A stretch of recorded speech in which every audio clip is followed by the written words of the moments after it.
అదే RTV app వార్తల్ని క్షణాల్లో చదివే అవకాశం ఉంటుంది. ఒక న్యూస్ పేపర్, ఒక టెలివిజన్ ఛానల్ మీ చేతుల్లో ఎప్పుడూ ఉంటాయి. కూటమి ప్రభుత్వం ముఖ్యమంత్రి చంద్రబాబు నాయుడు గారి యొక్క నేతృత్వంలో ఉప ముఖ్యమంత్రి శ్రీ పవన్ కళ్యాణ్ గారు, భారతీయ జనతా పార్టీ నాయకులు అందరూ కలిసి పేద ప్రజలకి ఎల్లవేళ అండదండలుగా ఉంటామనేటువంటి మాటతోటి, ముఖ్యంగా ముఖ్యమంత్రి గారి యొక్క సహాయ నిధి, మనం కష్టంలో ఉన్నటువంటి వారు, అనారోగ్యంతో ఉన్నవారు వైద్యం చేయించుకుని లేకపోతే వైద్యం చేయించుకుందాం అనుకుంటే ఎల్ఓసి కావాలని హాస్పిటల్స్ వారు అడిగేటువంటి విషయం, ఇవన్నీ దృష్టిలో పెట్టుకుని మనం అప్లికేషన్ పెట్టిన వెంటనే తక్షణమే స్పందిస్తున్నటువంటి ముఖ్యమంత్రి గారికి అందరి తరఫున కూడా ప్రత్యేకమైనటువంటి ధన్యవాదాలు తెలియజేస్తూ, ఇవాళ నవారమి ఎల్ఓసీలు అయితేనేవి, ఇప్పుడు ఈ తడవ ఇచ్చినటువంటి ఈ ముఖ్యమంత్రి సహాయ నిధి కానివ్వండి కలుపుకుంటే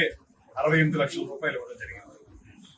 ఇంత పెద్ద మొత్తంలో పెట్టిన వెంటనే స్పందించి ఈ కార్యక్రమాన్ని ముందుకు తీసుకెళ్తున్నటువంటి ముఖ్యమంత్రి గారికి మరొకమారు ధన్యవాదాలు తెలియజేస్తూ, ఇవాళ ఈ కూటమి ప్రభుత్వం వచ్చిన తర్వాత ఆర్థిక పరమైనటువంటి ఇబ్బందులు ఉన్నప్పటికీ కూడా ఎక్కడా కూడా పేద ప్రజలకు సంబంధించినటువంటి కష్టాలు తీర్చే విషయంలో మన దగ్గర డబ్బు లేదనేటువంటి మాటతోటి వారిని పక్కన పెట్టకూడదు అనేటువంటి ఆలోచనతోటి, కష్టమైన నష్టమైన పేద ప్రజల కోసం మాత్రం ఖచ్చితంగా మనం ఏ రకమైన సహాయం అయినా చేయాలనే ఆలోచనతోటి ముఖ్యమంత్రి గారు చేస్తున్నటువంటి ఈ కార్యక్రమానికి వారికి మన నియోజకవర్గం తరఫున ప్రత్యేకంగా ధన్యవాదాలు తెలియజేస్తూ, రాబోయే రోజుల్లో ఒక ప్రజలకి ఉపయోగపడే ప్రభుత్వంగా ఈ కార్యక్రమాలు ఏవైతే చేస్తున్నారో, పెన్షన్లు కానివ్వండి, లేకపోతే దివ్యాంగులకి ఇచ్చేటువంటి పెన్షన్లు కానివ్వండి, రైతులకి సేవ చేసేటువంటి కార్యక్రమాలు కానివ్వండి, ఇవన్నీ కూడా మనం చూసుకుంటే ఒక అద్భుతమైనటువంటి కార్యక్రమంగా ఇవాళ ఇవన్నీ ఉన్నాయి.